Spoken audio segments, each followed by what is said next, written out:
It's Thursday night. Welcome back to another edition to On the Sports Lines. Last week, we did the worst moments in New York sports history. So I figured let's balance it out and let's have a little bit of zen and do the best moments in New York sports history. To my left is Mr. Jay Kaplan. Good evening, sir. Good evening, Rabbi. And down on the bottom is Mr. Anthony Strait, all dressed up in his garb. One of the many Mets outfits that he can't wear to the ballpark right now. Good evening. Yeah, I'm getting all dressed up to basically stay indoors. I mean, I'm just like everyone else these days. Hey, wearing colors too. See? No, to be fair, I have a collared shirt like I'm actually hosting something over here, so it's not that big of a deal. We appreciate that. You're right. I am a little too dressed up. Anyway, if you didn't see the show last week, here's how we're going to do it. We're going to do a 2-round mock draft going snake-like. Anthony will go first this time, then me, then Jay will get back-to-back picks, and then at the end we'll give an honorable mention. Simple instruction. Just has to be a moment in New York sports history or a performance in New York sports history. Can't be the game itself. And this time we're focusing on accentuating the positive in anything of the New York sports teams, or even we're going to delve later in the show into New Jersey. The first pick of this draft is Mr. Anthony Strait. So go ahead, sir, with your number one sports moment in New York sports history. Yes. My number one sports moment as far as New York, you got to go back to 1994 and Mark Messier making the guarantee that the Rangers were going to win Game 6 in New Jersey, down 3-2, and not only coming through, the Rangers winning that game, but he completes the hat trick in the third period. Now, you think about that whole series. That whole series was it was hockey at its best. Yeah. When you talk about at that time, the two best teams in hockey, respectively, with the Rangers being the President Cup trophy winners, and the Devils just being a couple of points behind, but only being the third seed in the Eastern Conference because obviously they're in the same division. And you talk about that series, Game 1, the Rangers were favoring that. They were favoring the series, but they were pretty evenly matched. The Devils actually stole Game 1. We forget about that. They won in double overtime. The Rangers were able to bounce back, win Game 2, Game 3 in double overtime. Stephon Matteau, which wouldn't be the first time he would score a double overtime goal in this series. Yeah, that's right. And the Devils followed it up with two very resounding wins in Games 4 and 5, particularly in Madison Square Garden when they just kind of besieged Mike Richter in the third period and put that game away. The morning of prior to Game 6, Mark Messier comes out with this guarantee. Now, if you're in New York, at this time, the only person that you were associated with as far as guarantees was Joe Namath. Broadway Joe, Super Bowl 3.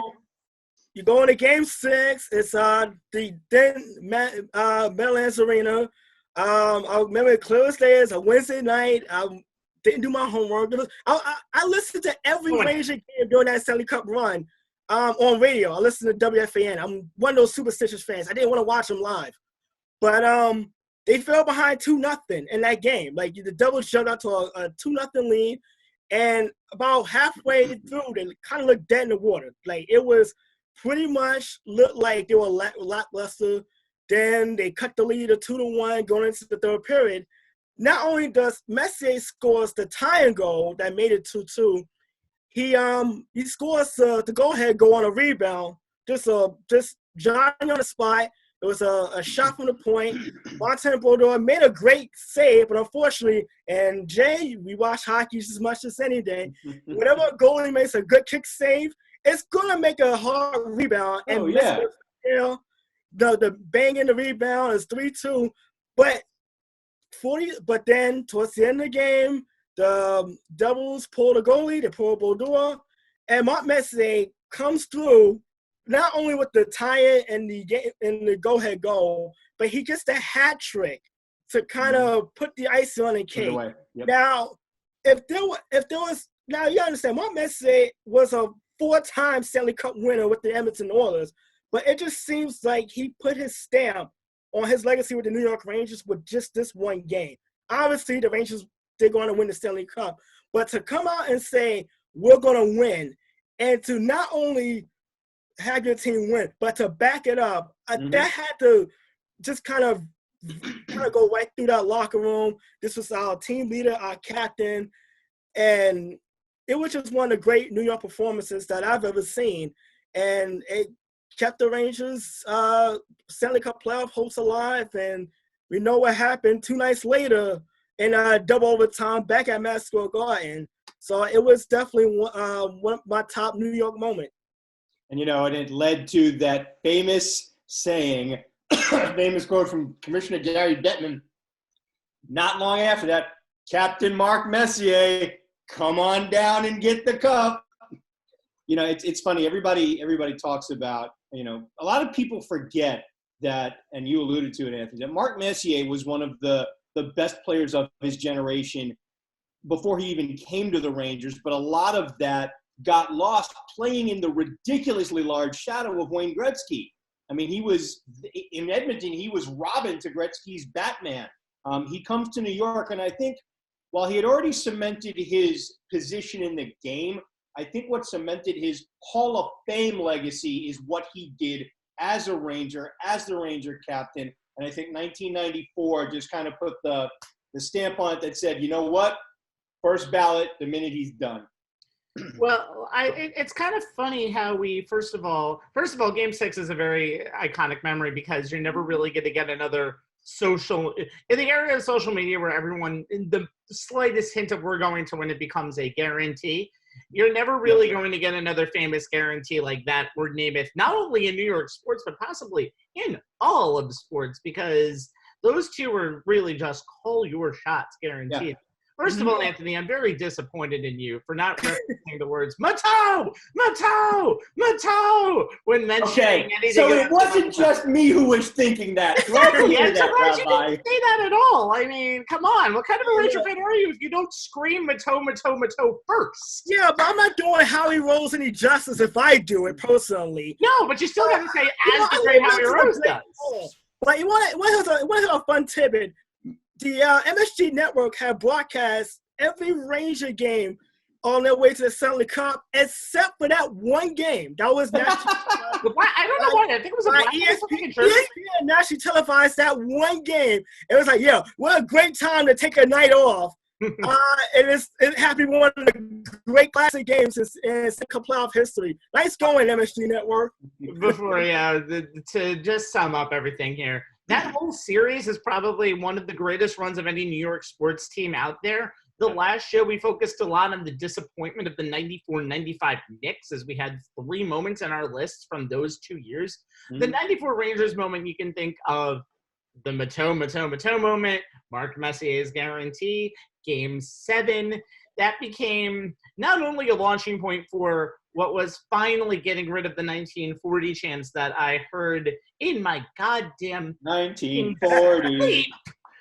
But it also kind of kickstarted the Devils dynasty, which we'll get to later on, because they went on a run where they won 3 Stanley Cups and went to 4 Stanley Cups in just a 9-year span, which is ridiculous. Hockey was loaded at this time from 1994 to 2004.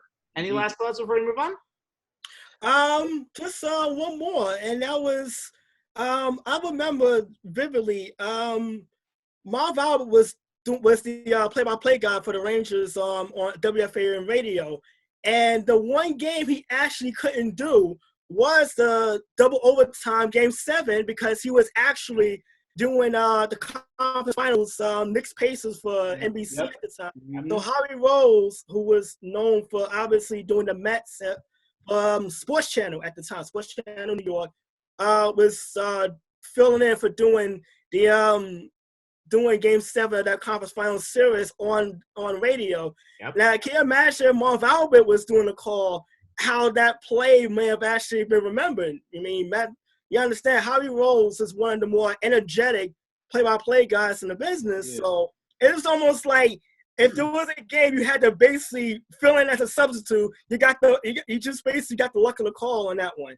Yeah, absolutely. I mean, Rabbi, that 94 Rangers team was so stacked and fit together so well. I mean, everybody talks Messier and Richter, but I mean, they don't get the Stanley Cup. They don't even get, even where Messier can make that guarantee without guys like Leach, without guys like Adam Graves. And it's He get in another one.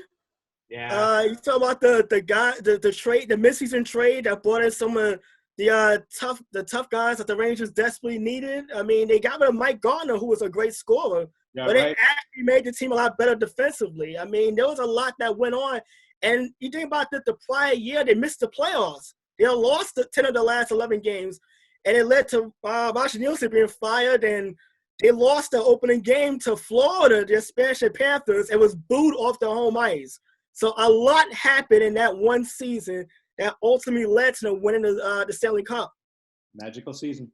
Rangers were a very, very big moment in New York sports. A bigger moment for me is my number one moment, and I'm up next. And that is the David Tyree helmet catch in Super Bowl 42 to kind of be the launching point towards the Giants' final drive in a game which they would eventually win 17-14 and finally give the Patriots their one and only loss of what could have been an undefeated season. Let's break down the play for a second. The fact that in this day and age, if that play happens, Eli Manning was so in the grasp of the defender, there might be a possibility that that play is called dead, which is so funny when you see it now. But he escapes, he makes the pass, and Tyree has a phenomenal catch. David Tyree was, I believe, part of the practice squad at one point that season.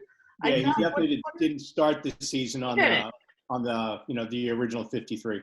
Yeah, he didn't, and it's funny just how it shows Eli Manning's playoff prowess, and it shows how this Giants team just had a magical run through that postseason, winning 4 games that many people thought that they couldn't win. They won in Tampa Bay against John Gruden's team. I think it was one of the first games they played after they won. I don't remember him, but they won that game.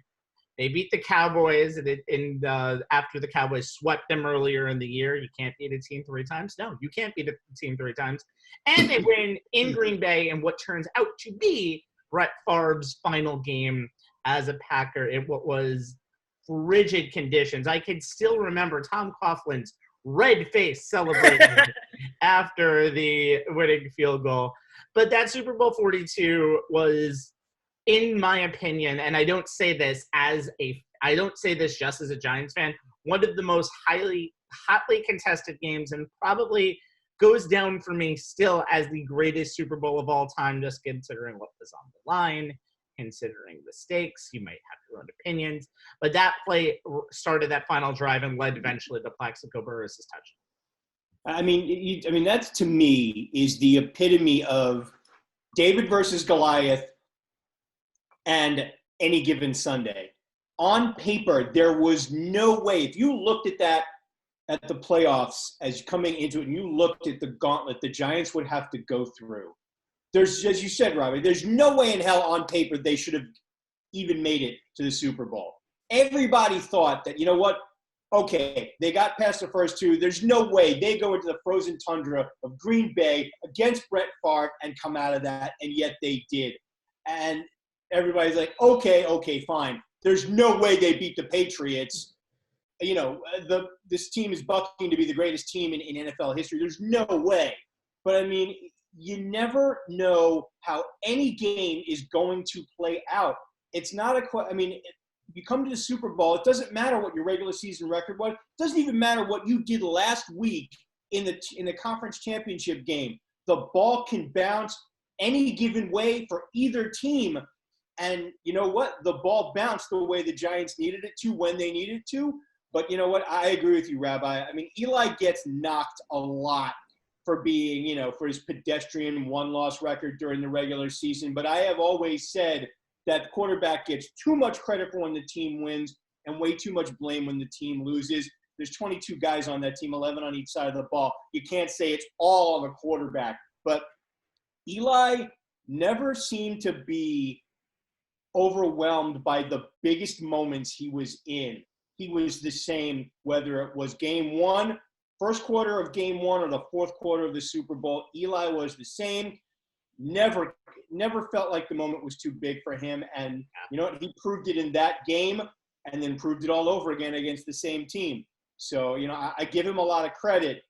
but that team came together and just did it what everybody thought would be the impossible. You know what? Like that 2007 Giants team, and like I spoke about this several times. I got the chance to be around them when I was interning for ABC, and they sent me out to a couple of game assignments. And I was at the second Cowboys-Giants game where Cowboys swept the season series. When you think about that team, they started out 0-2. They started out 0-2, did not look good. They did win on a 6-game winning streak, including going to London for the first international NFL game and beating Miami. They had so many guys go down with injuries during that season that I just remember that all of the rookie picks in that previous year draft made a contribution to that Super Bowl team along that run. You think about the Ahmad Bradshaws, you think about some of these rookies that was on that team. You think about Jay Alford, who made a huge sack to kind of put the Patriots away that final drive. But when I think about what really kickstarted that run was Week 17 when the Patriots came into the Meadowlands. Yes. And you think about this, it was a huge nationally televised game.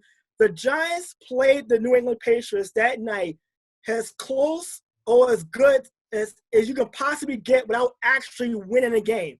Right. And even Michael Strahan said this during America's Game documentary. He said, this is the best that the NFL has to offer, and we almost beat them.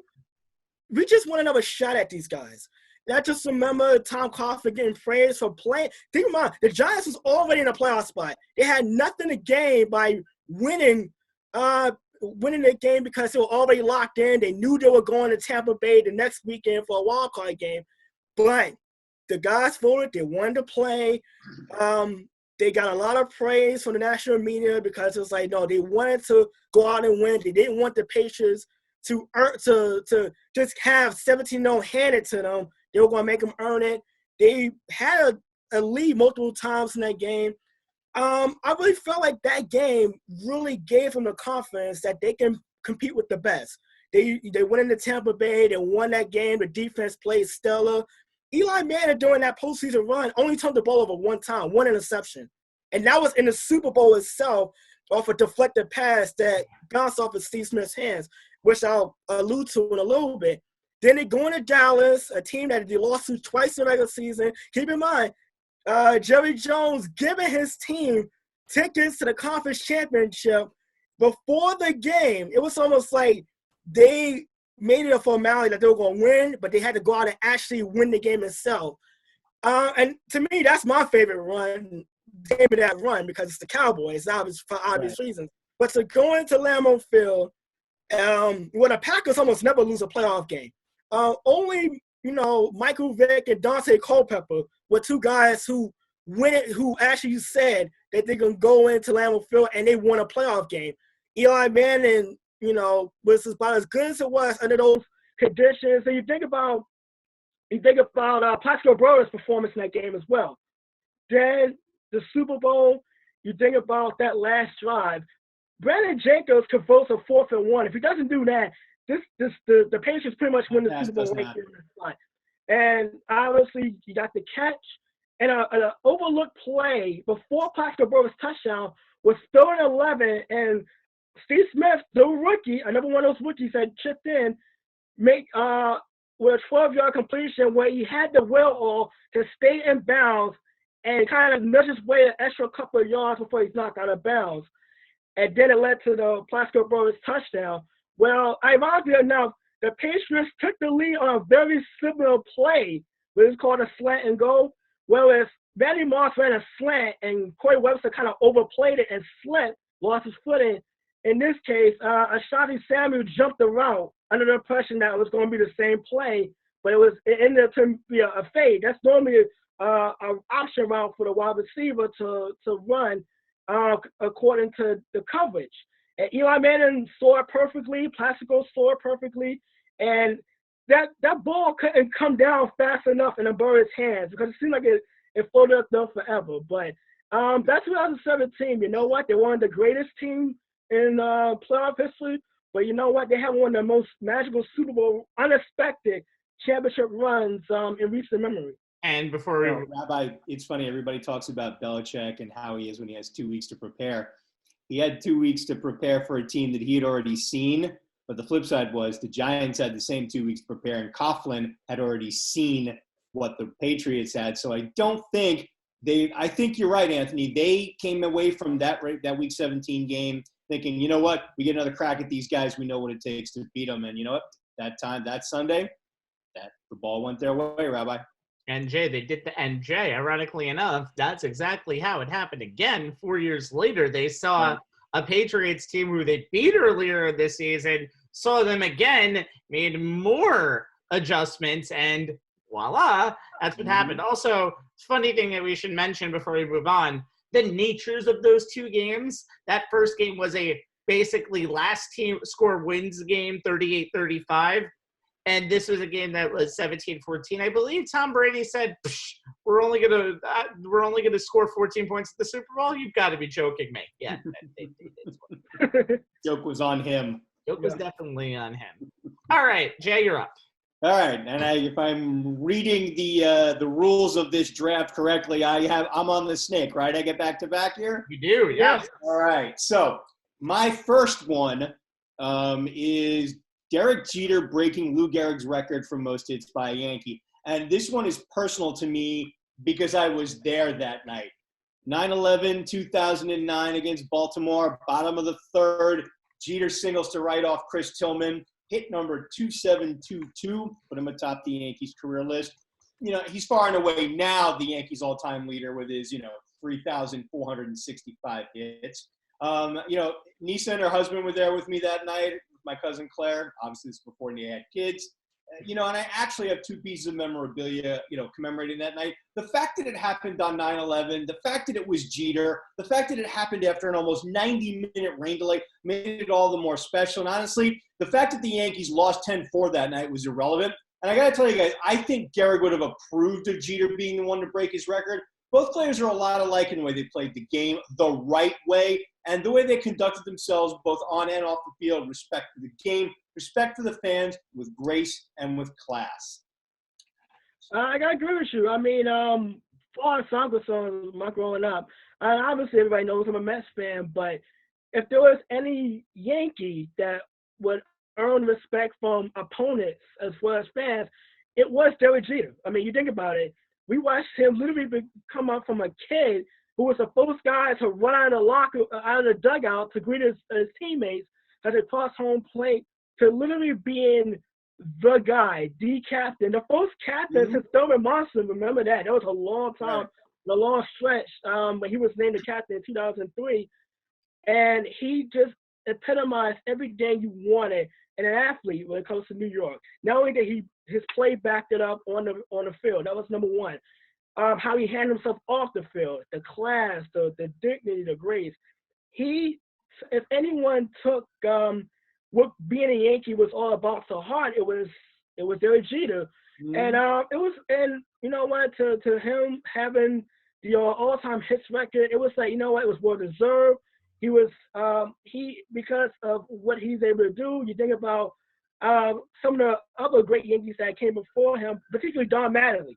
I always said what his career would have been like had it not been for the back injuries that plagued him later on in his career.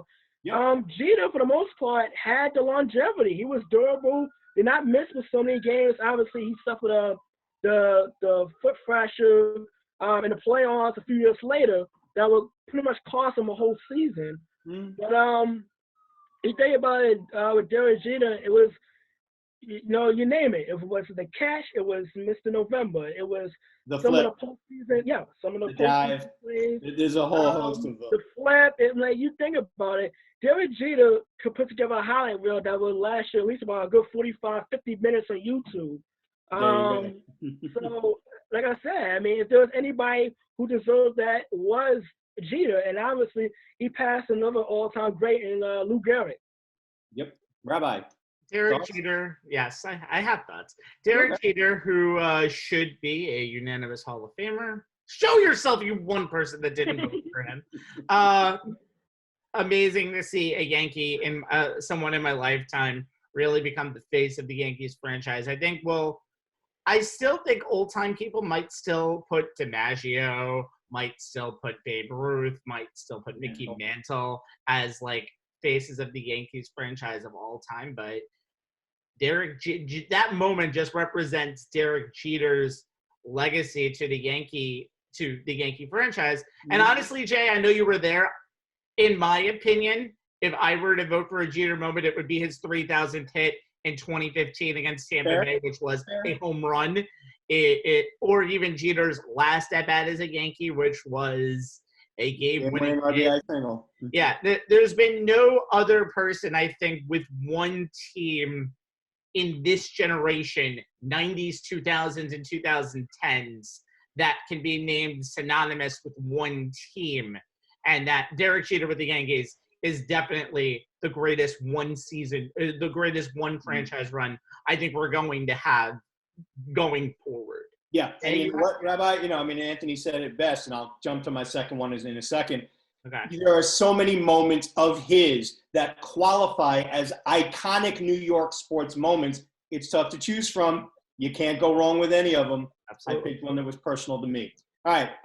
Back end of the snake here. My best number 2 is Willis Reed, Game 7, 1970 NBA Finals against the Lakers. And it is, in my humble opinion, one of the most iconic moments in Knicks history. Reed was the linchpin of what was regarded as one of the greatest teams in NBA history. And there's no argument they were the best Knicks team ever. 60-22, number 9 in offense, 1 in defense. Red Holzman, Hall of Fame head coach, all 5 starters. Walt Frazier, Dick Barnett, Dave DeBusschere, Bill Bradley, and Reed averaged double figures in points per game, as did the 6-man Cazzie Russell. Reed led them at almost 22.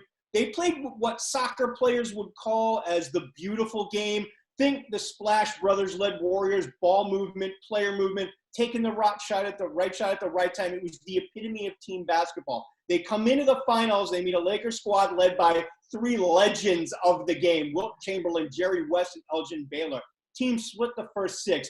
Reed averaged 32, 15, and 4 over the first 4, and then he tears his thigh muscle.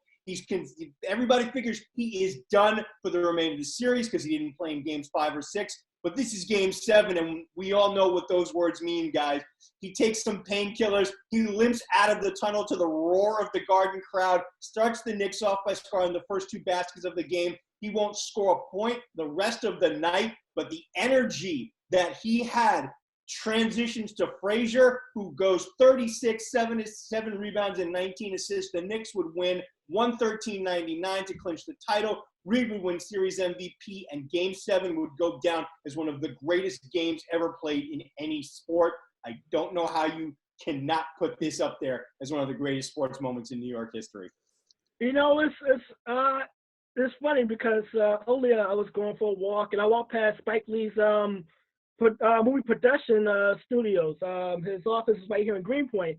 And outside is a giant a replica banner of the Knicks 1970 World Championship banner that you will see in Maxwell Garden.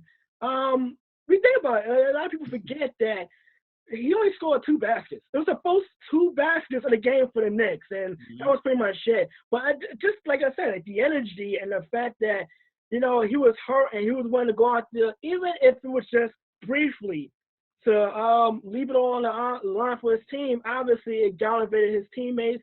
Those 70 Knicks teams are among one of the greatest NBA teams of all time because of who was on that team. But not only that, the way they were coached by Red Holzman and the way they played together as a team. Remember, for the second championship, they added Earl Monroe. That's right. Who was a noted scorer, but you know what? He blended in very well with the rest of with the team concept. And one of the greatest, tragedies I always said when they renovated Maxwell Garden was they got rid of the Willis Reed entrance. That was like the most iconic, entrance in probably any arena you could walk through because of the history and that little short hallway going back to the locker rooms. You think of all the athletes, the the celebrities, the rock stars, the artists, professional wrestlers. Me and Rabbi, of course, huge wrestling fans, and we've been to Madison Square Garden many times. Yes. For that, and you think about the wrestlers coming out through that little hallway entrance, and I always felt like that was one of the worst things they could have done as far as renovating Madison Square Garden. They should have kept that Willis Reed entrance, and that's because that was so iconic for that one moment. Mm-hmm. But like I said, it's one of the great moments, and it, not just New York history, and NBA history. Yes. You go back to final highlight reels. Willis Reed, famous, like iconically walking limping more likely onto the court to the wall of the crowd, and his teammates are already on the court warming up. They weren't sure if he was going to play at all after he got injured in Game 5. You can't even mention New York sports without mentioning that moment. Yep, Rabbi? Quickly, I'm going to just mention all 6 of our entries tonight. None of them involve a team who was in the midst of a dynasty. These are all one-off championships that were well-earned, and the Knicks were year before Eastern Division Finals, year after Eastern Conference Finals loss, year after their championship, Eastern Conference Finals loss, year after that NBA Finals loss to this same Lakers team.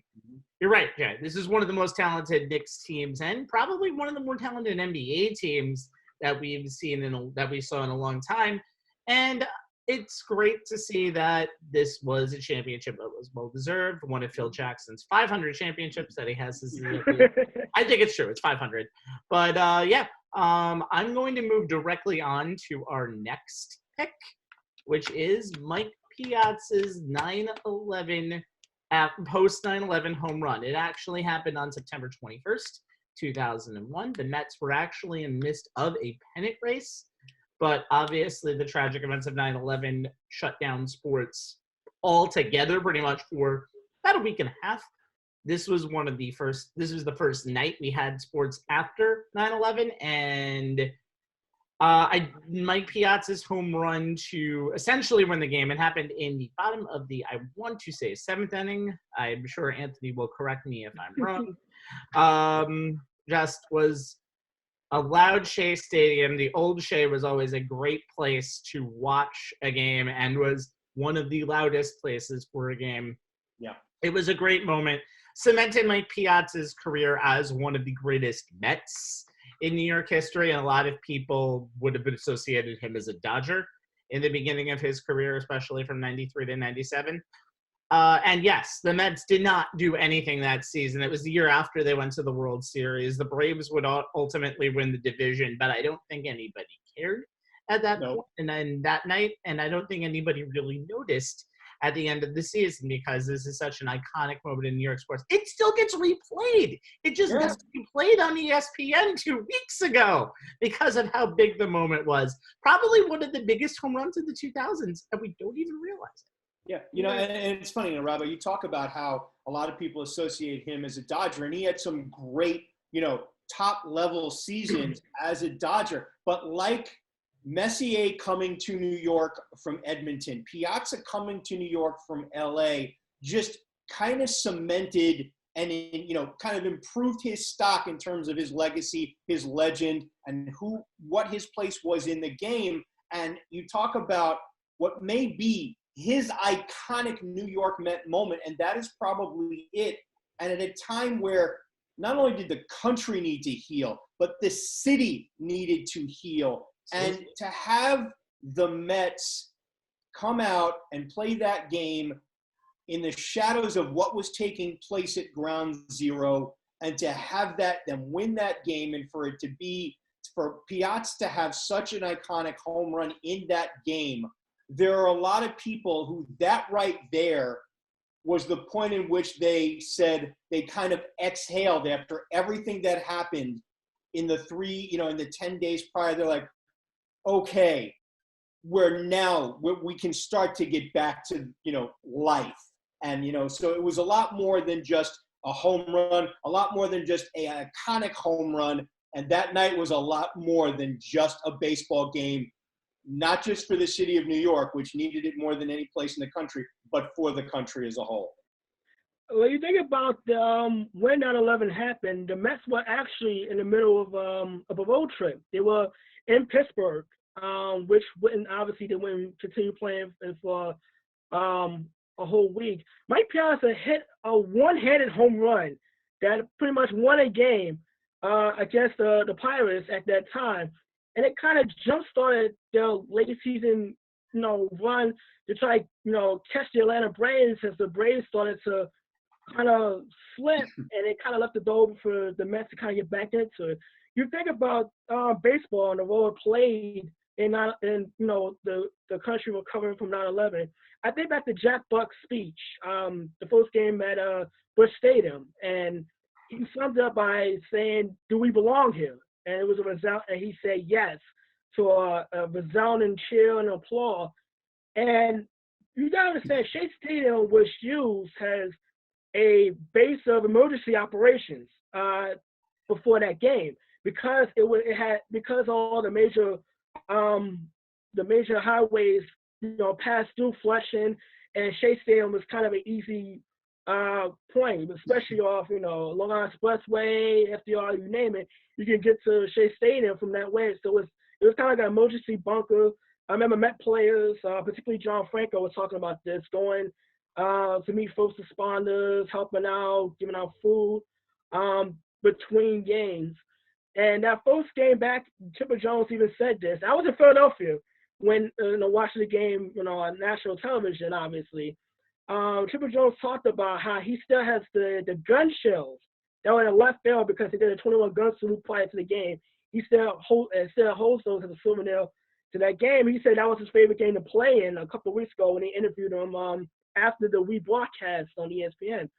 You think about that game. It was like the pennant race was a formality. It was kind of like a backseat to just a chance to get back to some kind of normalcy. And you just think about the route, the Star Spangled Banner. I think Liza Minnelli sung New York, New York during the 7th inning stretch among, if I remember it correctly.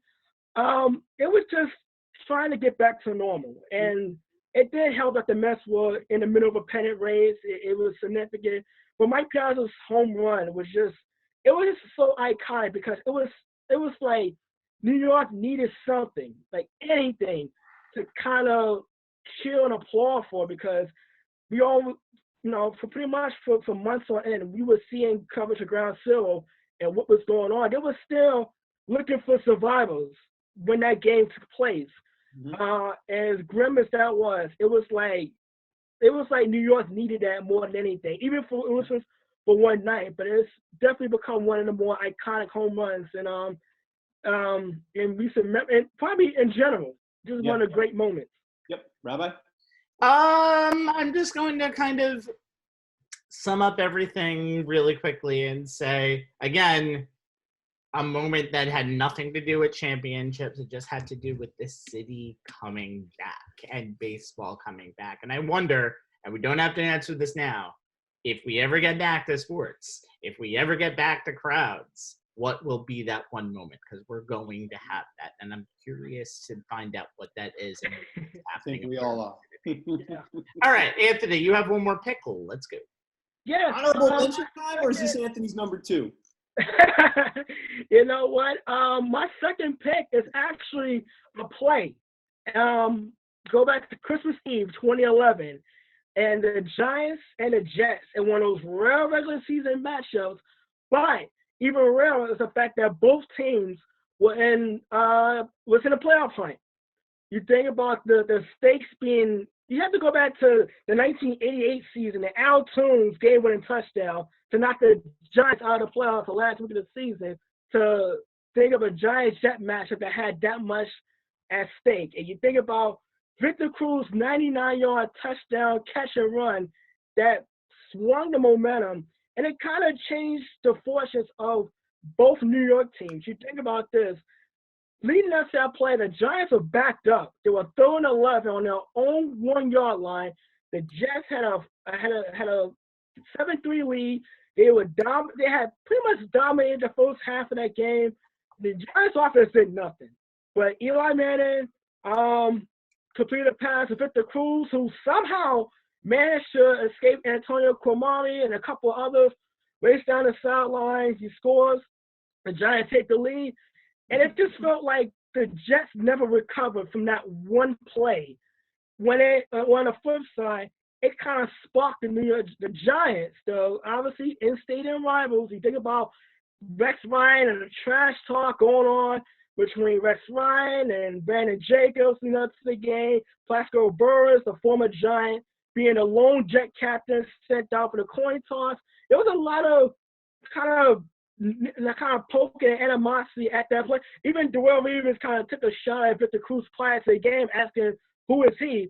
But after that one play, we all knew who Victor Cruz was. But then you think about it, the Giants win that game. They win the division against Dallas the next Sunday night, and that kind of went on their way to the second Super Bowl run. The Jets was never the same.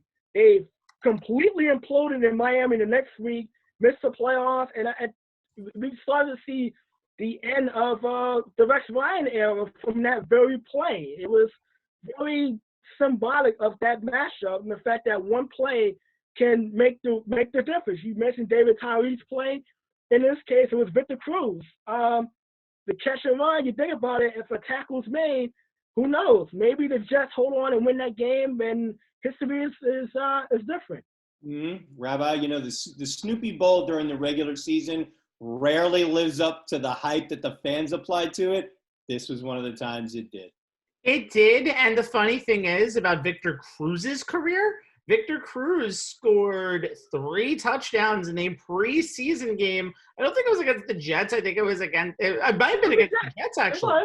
It was against the Jets, and that was the season where Victor Cruz just came out of nowhere and was a star. Just his one season alone for what he did with the Giants could easily make him a Giants Hall of Famer. And to kind of cross the bookends, this is probably by far the most significant Giants-Jets game that we ever saw in the history of this rivalry and probably will ever see again. It just never seems like those two teams have the same real peak. So it's kind of funny to see how important this Week 16 Christmas Eve game was. All right.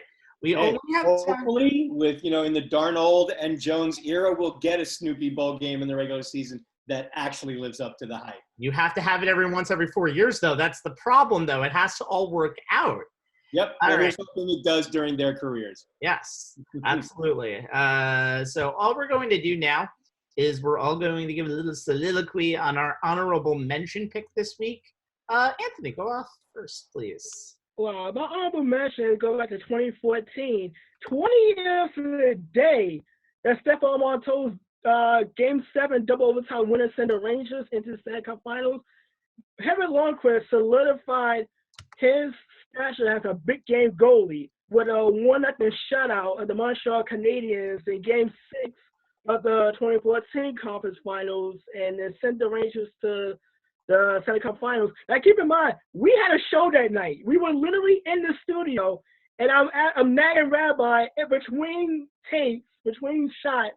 What was the score? What was the score? What was the score? Because I don't have my phone on me, and then I don't find out until we're about to leave MNN that Dominic Moore scores what turned out to be the lone goal of that entire game. But you think about Henry Lundqvist, one save in particular was he literally is end over end and smacks the puck away with his stick, just kind of to avoid a rebound.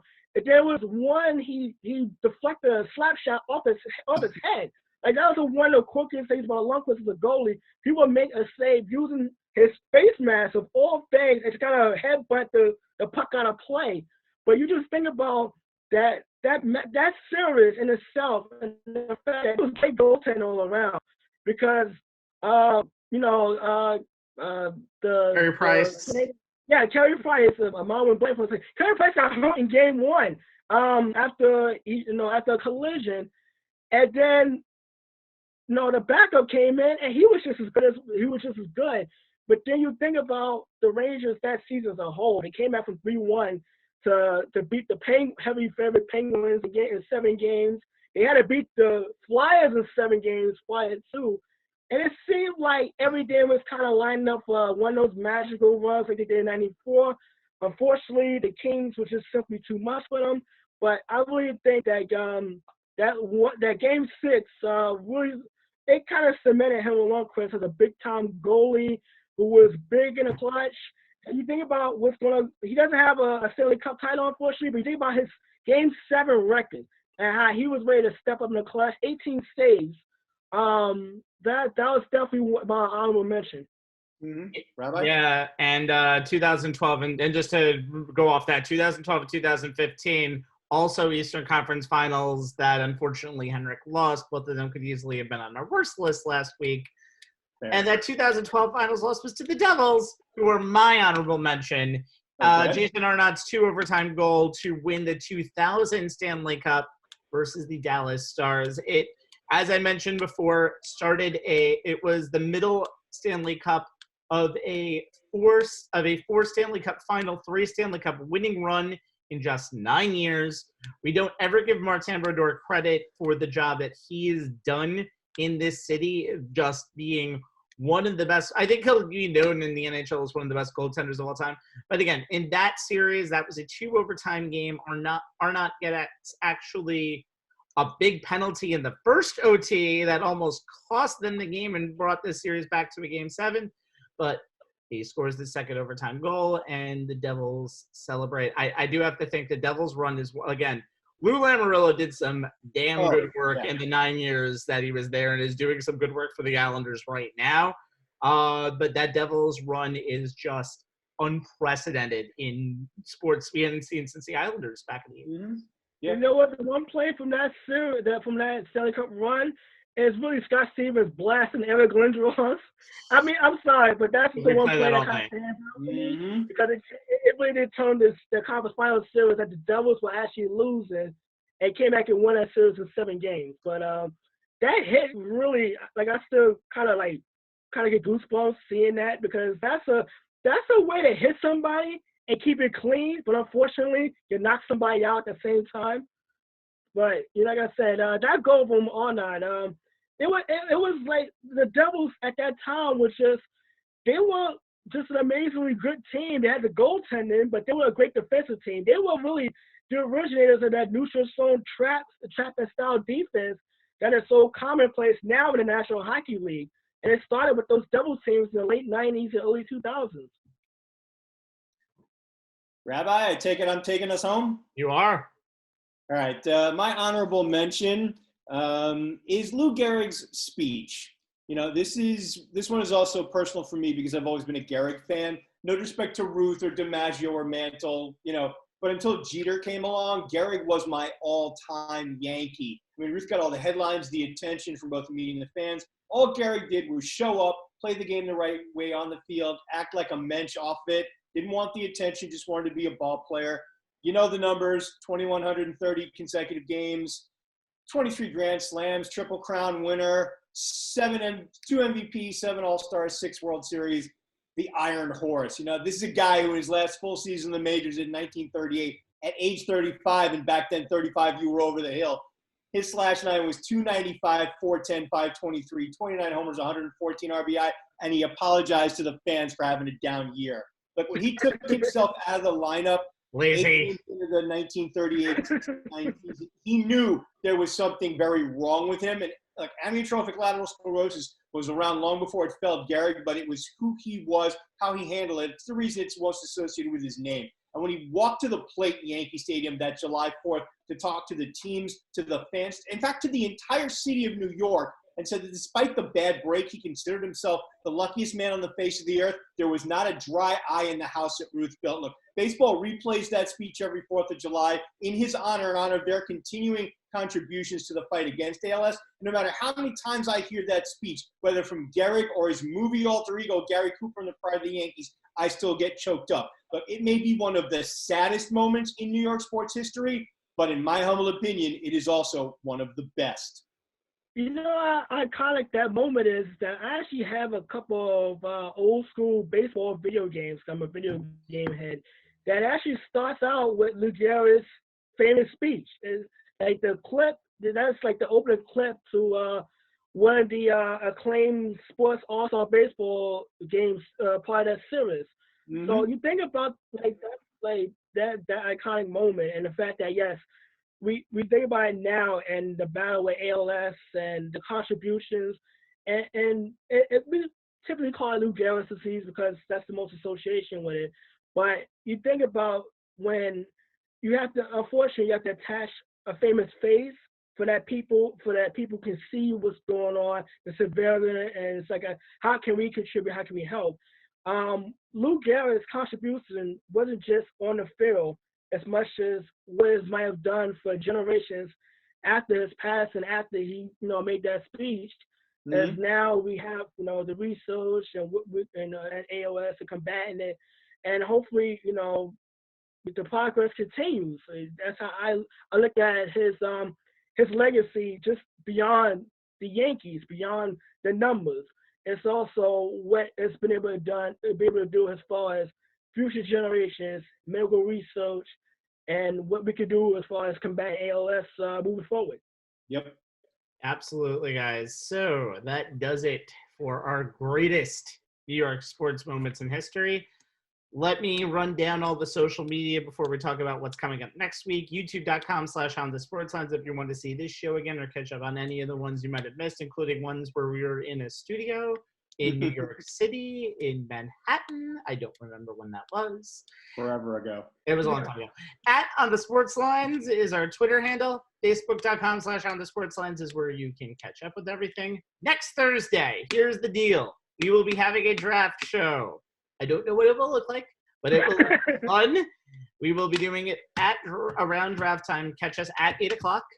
And we will have Mr. Joe Tufaro on, who has had many jobs in his life, and we'll find out what he is promoting. But Joe will be with us as the Giants will make their draft pick at number 4. We will be around for the Jets draft pick at number 11. And I will just show my love affair with Joe Burrow all night long, guys. It might get really embarrassing. You might have to disconnect myself from the chat. All that and so much more. So much more. For Jay Kaplan on one side, Anthony Strait down here. My name is Stephen Rabinowitz. Thank you for joining us for On the Sports Lines. Remember, our draft show is next Thursday, or it will be up the weekend of next Thursday, but we will be doing live commentary while the draft is going on. Get excited. Good night, everybody.